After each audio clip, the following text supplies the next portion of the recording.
25 апреля 1930 года на основе принятого 7 апреля постановления Совнаркома был издан приказ под номером 130/63 за подписью заместителя председателя ОГПУ Станислава Мессинга об организации управления лагерями ОГПУ. Менее чем через год новая структура в центральном аппарате органов госбезопасности получила статус главного управления.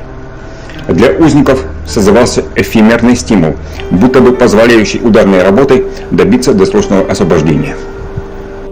На практике ударная работа в нечеловеческих условиях, низкая пайка питания быстро гарантировала скорую смерть, если не в лагере, то вскоре после освобождения.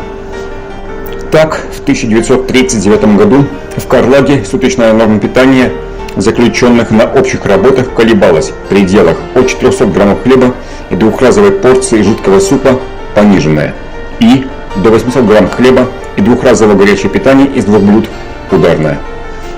Средняя продолжительность рабочего дня достигала 12-14 часов в сутки.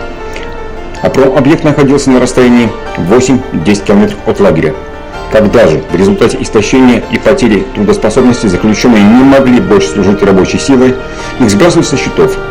При этом они были обречены на медленное умирание в инвалидных и санитарных лагерных пунктах, что в сущности было равносильно уничтожению.